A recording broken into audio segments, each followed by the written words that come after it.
장로인 나는 택하심을 받은 부녀와 그의 자녀들에게 편지하노니 내가 참으로 사랑하는 자요 나뿐 아니라 진리를 아는 모든 자도 그리하는 것은 우리 안에 거하여 영원히 우리와 함께할 진리로 말미암음이로다. 은혜와 긍휼과 평강이 하나님 아버지와 아버지 아들 예수 그리스도께로부터 진리와 사랑 가운데서 우리와 함께 있으리라. 너의 자녀들 중에 우리가 아버지께 받은 계명대로 진리를 행하는 자를 내가 보니 심히 기쁘도다.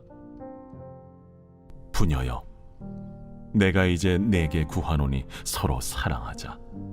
이는 새 계명같이 내게 쓰는 것이 아니요 처음부터 우리가 가진 것이라. 또 사랑은 이것이니 우리가 그 계명을 따라 행하는 것이요 계명은 이것이니 너희가 처음부터 들은 바와 같이 그 가운데서 행하라 하심이라. 미혹하는 자가 세상에 많이 나왔나니 이는 예수 그리스도께서 육체로 오심을 부인하는 자라. 이런 자가 미혹하는 자요 적 그리스도니 너희는 스스로 삼가 우리가 일한 것을 잃지 말고 오직 온전한 상을 받으라. 지나쳐 그리스도의 교훈 안에 거하지 아니하는 자는 다 하나님을 모시지 못하되 교훈 안에 거하는 그 사람은 아버지와 아들을 모시느니라. 누구든지 이 교훈을 가지지 않고 너희에게 나아가거든 그를 집에 들이지도 말고 인사도 하지 말라. 그에게 인사하는 자는 그 악한 일에 참여하는 자임이라. 내가 너희에게 쓸 것이 많으나 종이와 먹으로 쓰기를 원하지 아니하고 오히려 너희에게 가서 대면하여 말하려 하니 이는 너희 기쁨을 충만하게 하려 함이라. 택하심을 받은 내 자매의 자녀들이 내게 문안하느니라. 오늘 우리에게 주신 하나님 말씀은 요한 2서의 말씀입니다. 본문에서 요한은 지금까지 자신들의 사역에 물심양면으로 도와주었던 여성 성도와 자녀들에게 편지를 쓰고 있습니다. 이것은 어떠한 특정한 개인과 가정을 말한다기보단 교회와 성도들을 가리킨다고 할 수가 있습니다. 요한은 이들을 향해서 내가 참으로 사랑하는 자들이라 라고 칭찬을 합니다. 그리고 자신뿐만 아니라 모든 사람들의 사랑을 받고 있다고도 말을 합니다. 이처럼 요한 개인뿐 아니라 모든 이들에게 사랑을 받을 정도로 행실이 바르고 본이 되는 교회와 성도들을 향해서 바울은 크게 세 가지를 권면하고 있습니다. 첫 번째는 진리 안에서 행했다는 것을 칭찬합니다. 4절 말씀을 보면 너희 자녀들 중에 우리가 아버지께 받은 계명대로 진리를 행하는 자를 내가 보니 심히 기쁘도다 라고 말씀을 합니다. 이들을 보면서 요한이 가장 기뻐했던 것은 성도가 진리 안에서 행하는 것을 보고 듣는 것이었습니다. 왜냐하면 그것을 하나님이 가장 기뻐하셨기 때문입니다. 하나님께서는 진리이십니다. 거짓이 없으시고 어둠이 조금도 없으신 분입니다. 그래서 주님을 올바로 믿고 섬기는 사람은 반드시 진리로 행하게 됩니다. 만일 하나님과 사귐이 있다고 하면서 어둠에 행하는 사람이 있다면 그것은 거짓말을 하고 진리를 행하지 않는 것입니다. 요한은 교회와 성도들이 빛 가운데 행하며 진리를 행하는 모습을 보면서 이들의 신앙이 바로 가고 있음을 볼 수 있었습니다. 진리는 곧 하나님의 말씀입니다. 하나님의 말씀대로 좌로나 우로나 치우치지 않고 순종하며 사는 것이 모든 하나님의 자녀가 행해야 할 진리의 삶인 것이죠.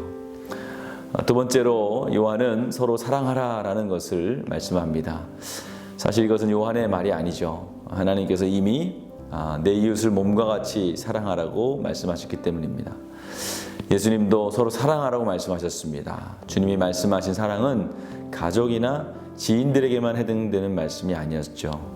사랑은 하나님의 명령이고 순종해야 하는 것입니다. 하나님의 계명에 따라 행하는 것이 바로 사랑입니다.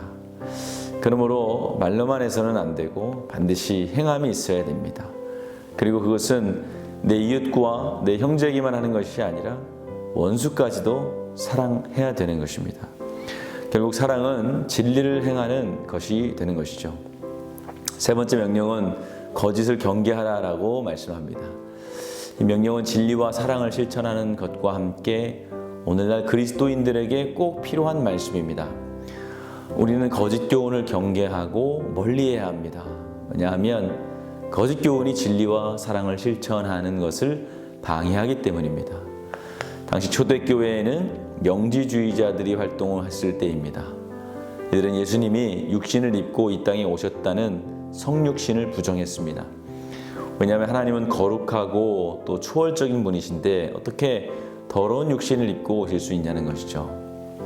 요한은 이런 자가 미혹하는 자이고 적 그리스도라고 말을 합니다.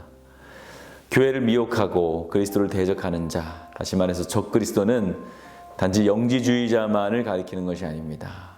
지금도 이런 자들이 세상에 많이 있습니다. 9절 말씀에서 지나쳐 그리스도의 교훈 안에 거하지 아니하는 자는 다 하나님을 모시지 못한다고 분명히 말씀합니다.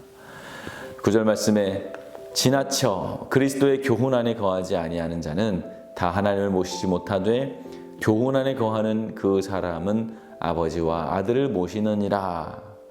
자, 그리스도의 교훈 안에라는 말은 진리의 안에라는 말입니다. 진리 안에 거하지 않는 사람은 하나님을 모시지 못한다고 말씀합니다. 예수님은 우리를 구원하시기 위해 우리와 똑같은 인간의 모습으로 이 땅에 오셨습니다. 우리와 똑같은 삶을 사셨고 같은 애환을 경험하셨습니다. 거룩하신 하나님이 우리와 똑같은 한 인간이 되신 것이죠.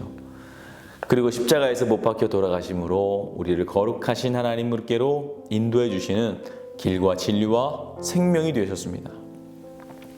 우리 모두는 진리 안에 거하는 자들입니다. 그러므로 요한이 경계한 것처럼 스스로 삼가야 됩니다.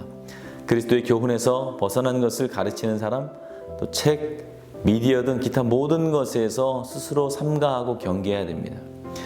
이런 사람은 집안에 들이지 말고 반갑게 맞이해서도 안 됩니다. 만약 평생을 모은 돈을 한순간에 사기를 당해서 모두 잃어버린다면 얼마나 허탈하고 아깝겠습니까? 마찬가지로 지금까지 진리와 사랑으로 열심히 일한 것을 거짓에 미혹되어 잊어버리지 않도록 주의하시기 바랍니다. 우리가 지금까지 쌓아온 신앙의 열심을 천국에서 온전한 상을 다 받아 누리시는 저와 여러분들 되시길 바랍니다. 또 우리가 지금까지 쌓아온 신앙의 유산을 자손들에게 잘 물려주는 저와 여러분들 되시기를 축복합니다. 오늘은 목요일입니다. 다음 세대를 위해서, 가정을 위해서 함께 기도해 주시기 바랍니다. 아이들이 예배의 자리를 떠나지 않게 해달라고, 다음 세대가 세상의 죄에 물들지 않고 믿음으로 자라나게 해달라고, 가정의 예배가 회복되게 해달라고 기도해 주시기 바랍니다. 기도하겠습니다. 귀하신 아버지 하나님, 은혜와 사랑 감사합니다. 우리가 주의 말씀을 따라 진리를 행하는 자가 되게 하여 주시옵소서. 그래서 요한이 칭찬한 것과 같이 하나님 앞에 칭찬받고 하나님 앞에 사랑받는 귀한 성도들이 다 되게 하여 주시옵소서. 예수님의 이름으로 기도합니다. 아멘.